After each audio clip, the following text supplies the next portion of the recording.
Мбаппе или Суарес, Дидье Дешамп или Оскар Табарес, Уругвай или Франция. Такой футбол на Якутия-24. Я Андрей Погорелов, и мы говорим только о футболе. Рядом со мной Ярослав Соколов, и мы сегодня обсудим первый матч 1/4 финала. Это Уругвай-Франция. Они будут открывать четвертьфинальные матчи. За последние годы соперники встречались несколько раз, и французы не выиграли ни одной игры, при этом еще и забили очень мало голов. Вот, Ярослав, кто, по вашему мнению, фаворит, наверное, этой встречи? Ну, фавориты французы, на мой взгляд, но, как показывает чемпионат, тут трудно делать прогнозы, ведь каждая игра таит какой-то результат, непредсказуемый чемпионат. Но та же самая статистика, она не может показать самого главного, ведь составы совсем разные, и я не могу сказать даже, кто фаворит конкретный. Но по составу, по именам французы превосходят уругвайцев. Ну да, действительно, у них состав, наверное, все-таки более сбалансированный. Молодежь, та молодежь, которая еще играла года там 2-4 назад, она уже подросла, и они уже в своих клубах лидеры, действительно. Да, вот давайте вспомним, как эти команды вообще пробивали свой путь к 1/4 финала. Уругвай играл в группе А, играл вместе с сборной России, Египтом, Саудовской Аравии, набрал 9 очков, выиграл, соответственно, все 3 игры. А вот сборная Франции может похвастаться чуть меньшим количеством очков. Они 2 игры выиграли, одну сыграли в ничью, но тем не менее также заняли первое место в своей группе. Вот кто, по вашему мнению, вот из этих команд в своих группах затратил больше сил, наверное, и у кого группы, наверное, были более сильнее? Можно ли вообще об этом говорить? Более сильная группа была, на мой взгляд, все-таки у Франции. Это австралийцы, Перу и датчане. Да. Но тут еще календарь очень многое решил, ведь в последнем туре Франция и Дания уже практически решали, кто займет первое-второе место, и они выставили уже вторые составы. Эта игра, можно сказать, ничего не значила для них, и они уже соперников не убирали, ведь они попадали на группу Испании и Португалии, там тоже перед последним матчем ничего не было ясно. Так, у Уругвай первые 2 матча, получается, с Египтом и Саудовской Аравией сложились для них так крайне тяжело. Ну, неубедительно, в принципе, тоже сыграли, да? Третий матч, тоже мы только с Россией Уругвай решал вопросы, кто займет первое или второе место. И в основном Уругваю помогло раннее удаление у сборной России. Тут уже они контролировали ход игры и довели матч до победы. И к 1/8 финала команды подошли в разном расположении. Если у уругвайцев затратили силы какие-то в матче с Россией, то у Франции дала отдохнуть некоторым игрокам основы. Вот французы в 1/8 финала, как показалось, справились довольно-таки легко с Аргентиной. И вот, на мой взгляд, даже можно, наверное, вспомнить такую поговорку: вы забьете сколько сможете, а мы сколько захотим. Вот впечатление действительно такое оказалось, что французы так легко играли. Блестящую игру показал как раз-таки 19-летний нападающий сборной Франции Мбаппе. Он заработал и пенальти, да, и забил потом еще сам 2 гола. Вот насколько сильна линия атаки у Франции? В нынешнем составе очень сильная линия атаки у французов. Тот же самый Гризманн, Оливье Жиру, Килиан Мбаппе. И они показывают на чемпионате, раскрываются. И тот же самый Мбаппе в матче с аргентинцами показал, что ему достаточно какого-то полумомента благодаря своей высокой очень скорости.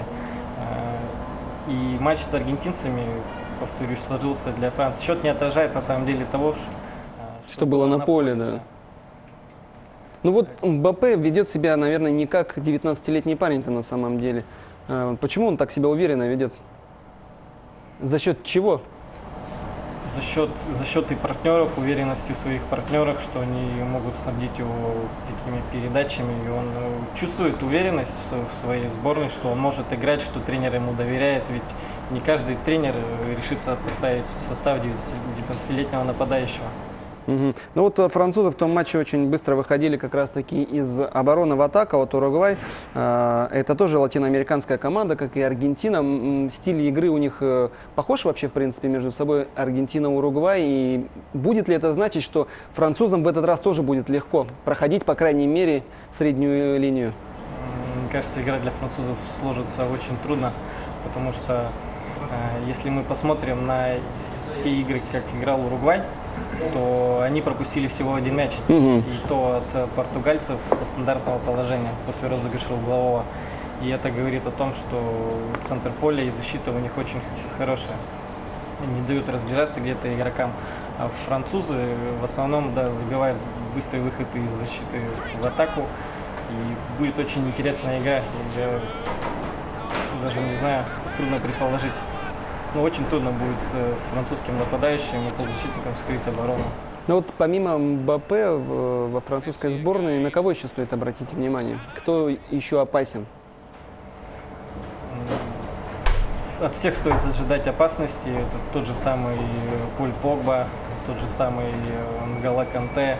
Очень сильная линия полузащиты. Оливье Жиру тоже может решить эпизод достаточно полумомента, где-то выиграть верховую борьбу. Тот же самый Антуан Гризманн, только когда ему пространство, это человек, который обладает очень хорошим последним пасом, способен снабдить того же самого Оливье Жиру или Килиана Мбаппе. То есть от всех стоит ждать угрозы. Но Уругвай, я повторюсь, мне кажется, перекроет. В основном такие зоны не будет давать особого простора этим нападающим. Ну, здесь еще же есть такой момент, что, пожалуй, сборная Франции это та из тех команд, у которых 3 нападающих, и они играют в старте все вместе, да, и они разноплановые. Если у многих команд это 1-2 нападающих, сдержать как-то одного, ну, 2 максимум проще. А здесь 3 нападающих, и каждый из них может в прямом смысле слова выстрелить.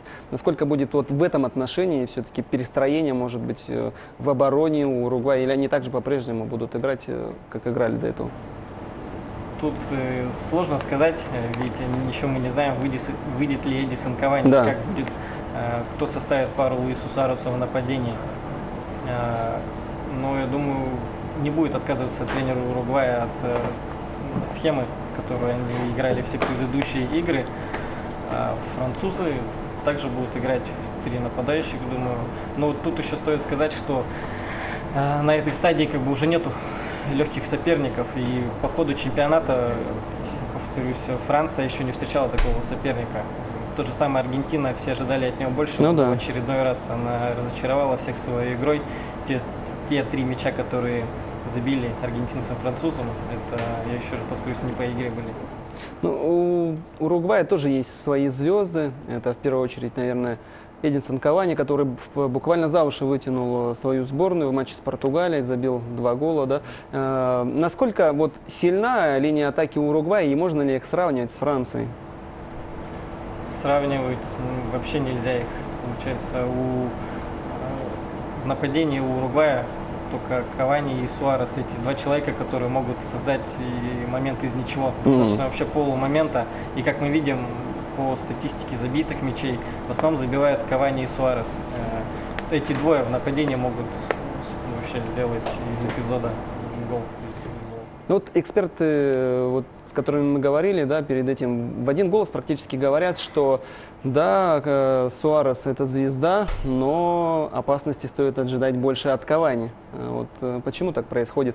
Кавани менее, может быть, заметен на поле, то есть Суарес стягивает на себя защитников, либо есть такое мнение, что Кавани это, как Мюллер в свои времена, человек-гол, он находит то место, где нужно быть, подставить ногу или голову. Да, они разноплановые нападающие. Если Суарес где-то может найти простор, обыграть игрока, то Кавани больше такого таранного типа нападающий, чтобы где-то продавить, зацепиться за мяч. И все зависит от того, стабильность вот важна, потому что Луис Суарес иногда не показывает такой стабильности. Достаточно вот вспомнить первый матч на чемпионате против Египта, где он загубил пару моментов. Вот для Эдинсона Кавани этот матч будет иметь особый подтекст, так как он играет во Франции, в ПСЖ, и против него на поле выйдет ряд его одноклубников. Да? Это больше для него плюс или нежели минус все-таки? Ну, это плюс, как бы играть против той страны, в чемпионате которого ты играешь, что-то еще доказать, что ты не зря играешь в этом одном из сильнейших чемпионатов Европы. Но на поле, да, выйдут против него его одноклубники в составе сборной Франции.